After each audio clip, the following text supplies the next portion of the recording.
देखिए आरोप लगाना है इन्हें, अपना ठीकरा किसी के ऊपर फोड़ देंगे। अब इनको हमेशा नेहरू जी याद आ जाते हैं, कोई समस्या हो तो नेहरू जी पे चले जाएंगे, उसके बाद समस्या चली जाए याद आएगी तो ये जिन्ना पे चले जाएंगे। चुनाव को डिस्टर्ब करना चाहते हैं, चुनाव में डिफरेंस पैदा करना चाहते हैं, धार्मिक रंग देना चाहते हैं, सांप्रदायिकता फैलाना चाहते हैं। और क्या इनके पास कोई मुद्दा तो रहा नहीं है, इनके पास ये हिंदू मुसलमान, ये पाकिस्तान, इनकी पूरी गवर्नमेंट से तो इस भाजपा को हराएगा, उसको वोट चाहिए। आरोप लगाने वाले आरोप कुछ भी लगा सकते हैं। अक्षय कुमार, अनुपम खेर, बाबा रामदेव यानी लाला रामदेव, और एक और वो अरुणा गोस्वामी, कंगना रनावत, और इसी तरह एक दो और लोग हैं जो उनके लिए बैटिंग करते रहते हैं। तो क्या क्या ये लोग बोलते हैं, ये लोग धोखाबाजी, भारतीय जनता पार्टी के जो धोखाबाजी, धोखा देते, वादा कुछ करते हैं, काम किसानों को धोखा देने का काम है। 1 साल तक किसान आंदोलन चलाता रहा। साहब भाई आपने कहा कि तमाम मुद्दों को, ज्वलंत मुद्दों को उठाने का काम किसान आंदोलन ने किया। अपने मुद्दों पे तो लड़ा ही लड़ा, 3 काले कानूनों की वापसी, MSP गारंटी कानून, बिजली बिल अमेंडमेंट बिल उसकी वापसी, पराली का जो अधिनियम है उसकी वापसी, और 700 जो किसान शहीद हुए हैं उनके लिए शहीदों का दर्जा, मुआवजा, और अजय मिश्रा टेनी की गिरफ्तारी और बर्खास्त को लेकर किसान आंदोलन चल। लेकिन इसके साथ साथ किसान आंदोलन ने प्राइवेटाइजेशन के खिलाफ, जब सरकारी कंपनियों के प्राइवेटाइजेशन चली तो जितना सरकारी कर्मचारी को लड़ना चाहिए वो काम भी अगर किसी ने आवाज़ उठाने का काम किसान ने किया। जब बढ़ती हुई डीजल और पेट्रोल के दाम की महंगाई बढ़ गई उसके खिलाफ भी आंदोलन प्रदर्शन का काम अगर किसी ने आवाज़ उठाने का काम किया तो वो किसान आंदोलन। सवाल ये है कि अब महंगाई भी योगी सरकार कम कर दी है, डीजल पेट्रोल पे दाम भी उन्होंने कम कर दिया है, ठीक है, और मोदी जी ने आपके कानून भी वापस कर दिए। तो अब क्या किसान योगी और मोदी से खुश है? महंगाई कहाँ कम और 40 रुपया बढ़ाकर 60 रुपये का पेट्रोल था वो 100 रुपये से ऊपर था, तो 10 रुपया कम कर दी, 30 रुपया बढ़ा है। आज टमाटर 100 रुपया किलो बिक रहा है, वो भी कितने रुपये किलो बताइए। आलू 40-50 रुपये, तो आलू टमाटर प्याज भी 40-50-60-70 के आसपास पहुँचने वाला ही होगा, पहुँच जाएगा। तो जब सारे सब्जियों के दामों में आग लगी तो आदमी खाएगा। सरसों का तेल 230 रुपये से सब्जी के दाम में आग लगेगी नहीं, आप लोग आंदोलन कर रहे हैं, किसान जब आंदोलन कर रहा है पैदावार नहीं हो रही है तो महंगाई बढ़ेगी। पूरे देश का किसान बॉर्डर पे ताकि नहीं बैठा हुआ ना, कुछ प्रतिनिधि आए, किसान के परिवार का एक व्यक्ति यहाँ बैठा हुआ, बाकी किसान तो अपना काम कर रहे हैं। पैदावार नहीं प्रभावित हुआ इस आंदोलन? हाँ, पैदावार कहीं नहीं प्रभावित, पैदावार कर यहाँ पे क्या हुआ, पारी बांधी हुई 15 दिन एक व्यक्ति आया, 15 दिन बाद दूसरा व्यक्ति आया, एक परिवार का व्यक्ति आया एक दिन, दूसरे परिवार का आया दूसरे दिन, कभी क्या हुआ, परिवार के परिवार आए और उसके बाद ये हुआ कि दूसरा व्यक्ति जो पड़ोसी परिवार था वो उस परिवार की खेतों का वो किया। तो सरसों, ये कहा जा रहा है सरसों का तेल इसलिए महंगा है क्योंकि इस बार पैदावार नहीं की किसानों ने। ये लोग तो देखिए आरोप लगाना है इन्हें, अपना ठीकरा किसी के ऊपर फोड़ देंगे। अब इनको हमेशा नेहरू जी याद आ जाते हैं, कोई समस्या हो तो नेहरू जी पे चले जाएंगे, उसके बाद समस्या चली जाए याद आएगी तो ये जिन्ना पे चले जाएंगे। इस बार फोकस में जिन्ना ही है। वही मैं कह रहा हूँ, जिन्नावादी तो ये लोग है ना। जिन्ना कहाँ, पाकिस्तान में कब्र में पड़ा हुआ व्यक्ति, उसको लेकर याद क्यों कर? चुनाव में जिन्ना को याद करने का क्या मतलब? क्या मतलब हो सकता है, आप बताइए। मतलब यही है कि ये लोग चुनाव को डिस्टर्ब करना चाहते हैं, चुनाव में डिफरेंस पैदा करना चाहते हैं, धार्मिक रंग देना चाहते हैं, सांप्रदायिकता फैलाना चाहते हैं। और क्या इनके पास कोई मुद्दा तो रहा नहीं है, इनके पास ये हिंदू मुसलमान, ये पाकिस्तान, चाइना, विकास नहीं किया ये। कौन सा विकास? आज विकास यही है कि गांव की सड़कें जाके देखो, शहर की सड़कें जाके देखो। हम तो गाजियाबाद के बॉर्डर पर बैठे हैं, गाजियाबाद की सड़कें जाके देखो। गड्ढा मुक्त नहीं है? कहाँ गड्ढा मुक्त? कहीं गड्ढा मुक्त? कितनी जॉब? 4.5 लाख। कितनी आबादी प्रदेश? 25। में युवा कितने? 60% आबादी पूरे देश की युवा है। के अनुपात में क्या है, 2 करोड़ का तो उन्होंने, अब किसी को, अब इन लोगों को क्या कहें, अब किसी को कोई भी नौकरी मिल जाए उसको ये लिख देते हैं कि संविदा की नौकरी को भी ये डाल देते हैं। 4.5 लाख में किसको क्या मिला, कितनी सरकारी नौकरियां मिली स्थायी रूप से, इसकी गणना नौकरी नहीं लिखा उन्होंने, रोजगार लिखा। वही तो, नौकरी कितनी मिली स्थायी। अब संविदा कर्मी कहीं लग गया, कहीं चपरासी लग गया, कहीं वो झाड़ू लगाने का काम मिल गया, मनरेगा मजदूर मिल गया। जब लॉकडाउन का पीरियड था तो लॉकडाउन के पीरियड में जिनको मनरेगा के अंतर्गत वो मिल गया, उसको भी इन्होंने बता दिया कि रोजगार मिल गया। उसके रोजगार का क्या मायने? मतलब आप फेल मानते हैं योगी जी को?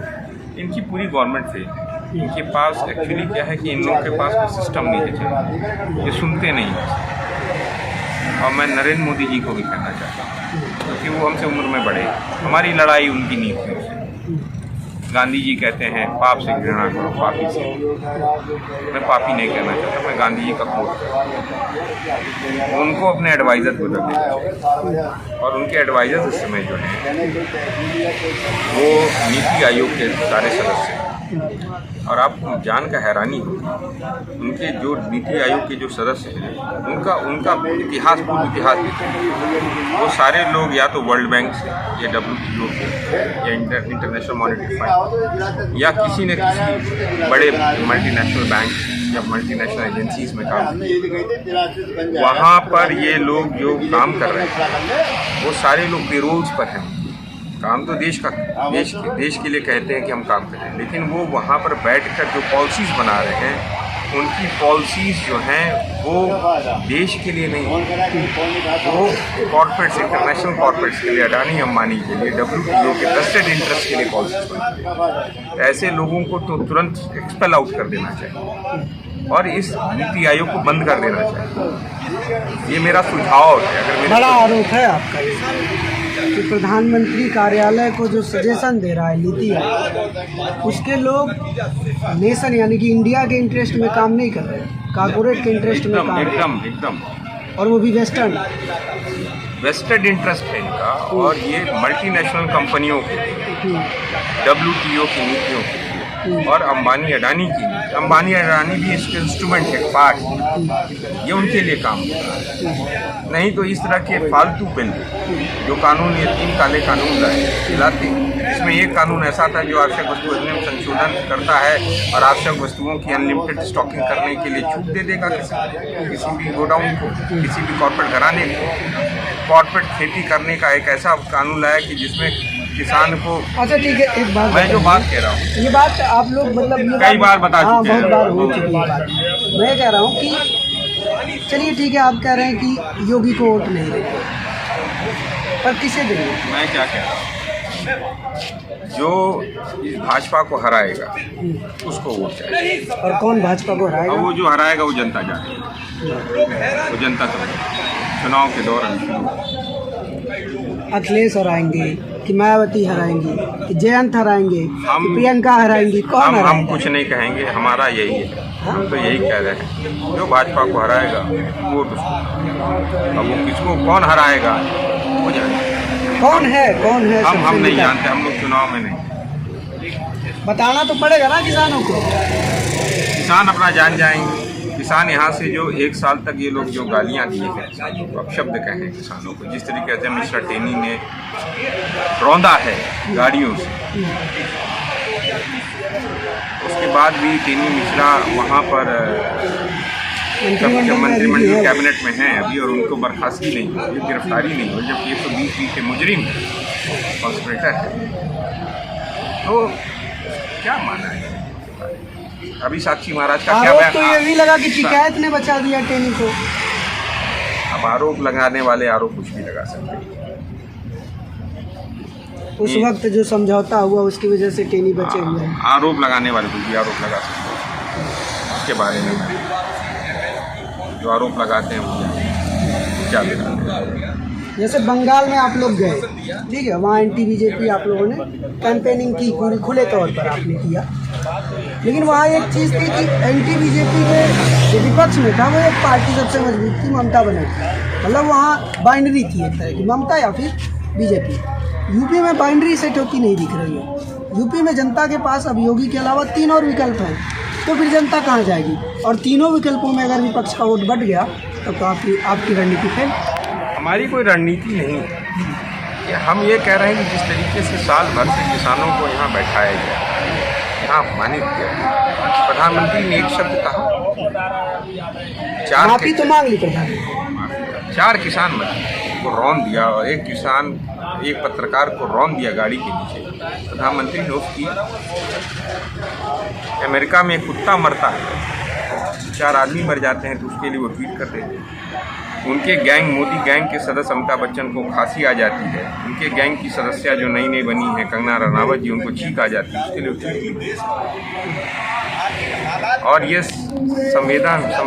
संवेदना वहाँ है, यहाँ क्यों नहीं? तो पार्टी के लोग ना, उनके गैंग के लोग हैं, उनके लिए वही किसान है, वही हिंदुस्तान है, सब कुछ वही। कंगना भी किसान है। अब उन लोग की में भाई, उनके लिए देखिए, अमिताभ बच्चन, अक्षय कुमार, अनुपम खेर, बाबा रामदेव यानी लाला रामदेव, और एक और वो अर्णब गोस्वामी, कंगना रनावत, और इसी तरह 1-2 और लोग हैं जो उनके लिए बैटिंग करते रहते हैं, लोगों को अपमानित करते रहते हैं। और कुछ और पत्रकार होंगे, वही उनके लिए किसान हैं, वही हिंदुस्तान है, वही सब कुछ। अंबानी अडानी है। योगी जी ने कल कहा कि ब्राह्मण हमारे साथ, ब्राह्मण, एक बात ये चली थी ना कि भाजपा सरकार से ब्राह्मण नाराज है, कल योगी जी कह रहे थे ब्राह्मण हमारे साथ। तो ये तो वो जाने और उनका कॉन्स्टिट्यूएंसी जाने कौन किनके साथ, ये तो वोट के समय पता चलेगा कौन किसके साथ। अभी तो हर आदमी हर चीज़ दावा करेगा कि हम इसके साथ हैं। आप मुझसे अगर एमएसपी के मुद्दे पे पूछेंगे तो मुझे बड़ी खुशी होगी कि मैं एमएसपी के मुद्दे पे जवाब देना चाहता हूँ। बताइए एमएसपी के मुद्दे। एक जो कंफ्यूजन पैदा करने की कोशिश की जा रही है एमएसपी पर, कि एमएसपी होने से ये नुकसान हो जाएगा, वो नुकसान हो जाएगा। मैं ये कहना चाहता हूँ कि एमएसपी से हमारे देश का इकोनॉमी बूस्ट हो जाएगा। अब आप पूछेंगे कैसे? हमारे देश में जो एमएसपी अभी वर्तमान में, सपोज करिए मैं धान की फसल की बात कर रहा हूँ, एग्जाम्पल लेते छोटा एग्जाम्पल, धान का जो एमएसपी है, मिनिमम सपोर्ट प्राइस है 1940 रुपये। अभी मिनिमम सपोर्ट प्राइस का लीगल गारंटी नहीं है खरीद, सरकार खरीदे या प्राइवेट खरीदे। सरकार खरीदती तो 1940 में प्राइवेट खरीदता तो नहीं देता, कुछ देते हैं कुछ नहीं, कोई गारंटी नहीं। तो आज क्या होता है कि सरकारी अगर खरीद नहीं होगी सेंटर्स पे तो वो बेचारा ओपन मार्केट में जाता है, और जब ओपन मार्केट में जाता है तो उसे जो है वो 1100, 1200, 900, 800, 1000 रुपये में बेचना पड़ता है। तो ऑन एन एवरेज हमने निकाला है कि एक किसान को प्रति कुंटल 1000 से 800 रुपये का नुकसान होता है। अगर वो 20 कुंटल भी या 40 कुंटल उसका धान गया और 1000 रुपये का नुकसान हुआ तो कितने का नुकसान हुआ? 40,000 रुपये का। अगर वो 40,000 रुपया उसके अकाउंट में आ जाएगा, अगर 1940 रुपये की गारंटी हो जाए, 1940 मिनिमम है ना, मैक्सिमम तो नहीं है, ये मिनिमम है, मिनिमम से नीचे नहीं जाना है, मिनिमम है, मिनिमम है ना, सबसे न्यूनतम, न्यून से न्यूनतम मिनिमम है। तो मिनिमम जब नीचे, उससे नीचे नहीं जा सकता, और सरकार उसका वो करे कि भाई अगर उससे कोई कम होगा तो उसके जो घाटा है वो घाटा सरकार पे कर दे। वो पैसा अगर किसान के पास जाएगा, सपोज कि एक किसान के पास 40,000 रुपये एक्स्ट्रा आ जाएगा, मतलब वो आ जाएगा जो उसका कीमत है, मतलब वो आ जाएगा, वो 40,000 रुपये क्या करेगा? कुछ ना कुछ तो एक्सपेंस करेगा ना, मार्केट में ही तो जाएगा वो पैसा। तो रूरल इकॉनमी, हमारी ग्रामीण अर्थव्यवस्था तो चलेगी। अच्छा, ग्रामीण अर्थव्यवस्था में सब कुछ तो ग्राम में बनता नहीं, फिर उससे मिडिल जो स्मॉल स्केल इंडस्ट्रीज़ हैं, जो कुटीर उद्योग हैं, जो स्मॉल स्केल इंडस्ट्रीज़ हैं, जो MSMEs हैं, वो चलती हैं, इंटरलिंक होता है ना। तो अगर आप, हमने कैलकुलेशन एक आया है कि पिछले 20 सालों में देश के अंदर MSP नहीं मिलने के कारण सही रूप से 45 लाख रुपए का नुकसान हुआ, 45 लाख करोड़ रुपए का नुकसान हुआ है किसानों को। अगर वो 45 लाख करोड़ रुपया मार्केट में किसानों के हाथों में आया होता तो मार्केट में जाता, मतलब इस- 45 इस- लाख करोड़ रुपए किसानों की परचेजिंग पावर इतनी कम हो गई। हाँ। घटाइए। तो इससे क्या होगा, इस एमएसपी के मिलने से उनकी परचेजिंग पावर बढ़ेगी। बिल्कुल। जब परचेजिंग पावर बढ़ेगी तो डिमांड बढ़ेगी, डिमांड बढ़ेगी तो प्रोडक्शन होगा, प्रोडक्शन होगा तो लोगों को रोजगार मिलेगा, नौकरियां मिलेंगी, कंपनियां स्टैब्लिश होंगी, छोटी छोटी कंपनियां, मिड एमएसएमई स्टैब्लिश होंगी। यही मैं बता रहा था कि जो हमारे जो नीति आयोग के लोग हैं, वो नीति आयोग के लोगों की सेंस हिंदुस्तान की सेंस नहीं है, वो हिंदुस्तान के बारे में जानते नहीं हैं, वो गांव ग्रामीण अर्थव्यवस्था को समझना नहीं चाहते, उनको पहुंचाना नहीं चाहते। उनके दिमाग में बस बड़े बड़े कॉर्पोरेट्स हैं, वो जैसे 10 लोग विश्व के 20 लोगों के हाथों में संपदा शक आउट हो गई है, मतलब पूरा खींच के उनके हाथों में, उसी तरह हिंदुस्तान की भी लोगों की संपदा खींच कर, इनकम खींच कर वहाँ पहुँच जाए। ये उस पर उनका नीति है। वो चाहते नहीं है कि डिसेंट्रलाइज हो पैसे का। पैसा जब डिसेंट्रलाइज होकर लोगों के हाथों में जाएगा तो इकॉनमी बूस्ट होगी। बिल्कुल ऑफ कोर्स। ये है हमारा अर्थशास्त्र। ये हम इस अर्थतंत्र पे हम बात कर रहे हैं। एमएसपी होने से हमारे देश को बहुत बड़ा फायदा होगा, हमारे देश में तमाम रोजगार पैदा होंगे। परचेजिंग, ये अभी इनको, वही मैंने कहा कि इनके एडवाइजरी गलत है। वो नीति आयोग जो है उसको तुरंत बंद कर देना चाहिए। वो नीति आयोग नहीं है, वो WTO multinational company Ambani Adani का ऑफिस है वो। पर अनिल पनघट जी हैं, जिनको सुप्रीम कोर्ट ने बतौर विशेषज्ञ इस कृषि बिल की समीक्षा करने वाली जो टीम बनाई गई थी उसमें रखा था, और वो कह रहे हैं कि एमएसपी नुकसानदायक होगा देश के लिए। यही तो प्रॉब्लम है इन लोगों के साथ ना। इन लोगों के, मैंने क्या कहा, जब आप पर्दा खोलेंगे तो इनको देखिए, इनका सोर्स कहाँ से आ रहा है, इनको फंड कौन कर रहा है, इनकी इनकम ग्रुप कहाँ से आती है, इनकी इनकम जनरेशंस कहाँ से होती है। कहीं ना कहीं आपको मल्टीनेशनल कंपनियां मिलेंगी, कहीं ना कहीं आपको WTO की पुराने इनके कोई मित्रता मिलेगी, कहीं ना कहीं उनके पेरोल्स पे होंगे। ये लोग किसी न किसी NGOs के साथ जुड़े रहते हैं, समझ रहे हैं। तो ये इनके जो फंडर्स हैं वो बाहर के लोग हैं, देश हित में नहीं है, देश हित में नहीं काम कर रहे। अब मॉन्सेंटो है, सीड भी करवा रही है, तो लॉबिंग करती है यहाँ पे आके। तो ये लोग लॉबिस्ट की तरह वर्क कर रहे हैं। धनखड़ साहब लॉबिस्ट की तरह वर्क कर रहे हैं। धनखड़ साहब लॉबिस्ट, ये लॉबिस्ट की तरह वर्क कर रहे हैं। पर उनका जुड़ाव तो संघ से रहा है। संघ भी तो संघ क्या है, मल्टीनेशनल कंपनियों का जो पैसा आता है, उस पैसे का जो उपयोग हो रहा है, वो जो उपयोग हो रहा है, वो जो पैसा आ रहा है, वो जो पैसा दे रहा है, चंदे के फॉर्म में दे रहा है या दूसरे वाया चंदा दे रहा है, तो क्या चाहिए, मैं आपको चंदा दूँ, नेशनल दस्तक को, प्रबल प्रताप शाही चंदा दें नेशनल दस्तक को, तो नेशनल दस्तक से तो मैं चाहूँगा कि नेशनल दस्तक मेरा प्रमोशन करे, आपके इंटरेस्ट में काम करे, मेरे इंटरेस्ट में 2-3 बातें कहे, तो ये लॉबिंग होती है। ये स्थितियाँ हैं। RSS को भी चंदा मिले, ऑब्वियस है मिल रहा है। और वो तो राष्ट्रवादी संगठन है। अब कहने के लिए तो बहुत सारे लोग राष्ट्रवादी हैं। अब कोई कह दे मैं राष्ट्रवादी हूँ, कहने से थोड़ी हो जाए। उनकी पॉलिसीज क्या है, विवाह नहीं करते उसके सेवा, अलग विषय है, वो उनका पर्सनल मैटर है, उनका देश पर्सनल, सेवा के लिए वो उनका पर्सनल मैटर है। मैं इन सब विषयों पे नहीं नहीं, जाता। पर वो तर्क देते हैं ना कि वो देश के लिए नहीं करते। वो अलग विषय है, वो उन लोग का पर्सनल मैटर। विवाह करना नहीं करना वो उनका विषय, पर्सनल नहीं है, देश के लिए नहीं करते। अब वो देश के लिए नहीं करते हैं कि अपने पर्सनल अपने ऑर्गेनाइजेशन के लिए नहीं करते, वो उनका विषय है। मैं उन लोग पे कोई सवाल पे, मैं इस तरह के पर्सनल अटैक्स पे नहीं जाता, पर्सनल बातें नहीं करता। मुझसे अब नीतिगत माध्यम बात करेंगे, मैं मैं पर्सनल हो ही नहीं रहा हूँ, आप इस सवाल को दूसरे तरीके से। वो आप कह रहे हैं कि वो राष्ट्रवादी है, उनका दावा है, वो उनका दावा है, उनका दावा होगा, पर वो मैं उस दावे को नहीं मानता। पर आज के समय में जो रूलिंग पार्टी है वो उसी संगठन के कोख से निकली हुई है। ये है, उसकी मातृ संस्था RSS एकदम है, उसी की वैचारिकी को फॉलो करती है। एकदम है। उनकी वैचारिकी जो है वो कभी भी किसान उसके मूल मुद्दों पे रहा ही नहीं, मूल मुद्दों पे रहा ही नहीं। अगर मूल मुद्दों पे रहा होता तो आज 1 साल तक ये आंदोलन को यहाँ पर सड़कों पर जाड़े, गर्मी, बरसात, आंधी, तूफान, लू में जो किसान यहाँ बैठा रहता। ये किसान कौन है? इस देश के ये प्रथम इकाई है। गांव भी उसका एक होता भारतीय संस्कृति, भारत जो है भारतीय संस्कृति में किसान और गांव बहुत बड़ा एक केंद्र होता है। उसके खिलाफ आप लड़ रहे हैं। नरेंद्र मोदी जी ने तो गांव के खिलाफ युद्ध छेड़ दिया था, जैसे अंग्रेजों ने छेड़ा था। और अब तो सेटल हो गया ना, अब तो हो गई माफी मांग। तो हमारी एक मांग मानी, हाफ बैटल वन है, आधी लड़ाई वो है 3 काले कानून। अभी तो बहुत बड़ी लड़ाई हमारी बाकी, MSP गारंटी है। ये तो बहुत वर्षों से चली आ रही है। यही तो सबसे बड़ी लड़ाई है। ये तो लड़ाई पर किसान संगठन इकट्ठे हो रहे थे, ये तो बीच में कानून आ गया। बीच में ये काले कानून लाए, काले दिन में काली रातों में काला कानून लाए थे, इनको वापस लेना पड़ा। इनको इनकी सबूत, इनको तो 1 साल लगा समझने में कि ये जो कानून बनाए हैं काला है। हम तो पहले दिन से कह रहे थे काला है, बैडली ड्राफ्टेड कानून है आपका, तो क्यों इस कानूनों को ये फालतूगिरी आप कर रहे हो, वापस ले जाओ।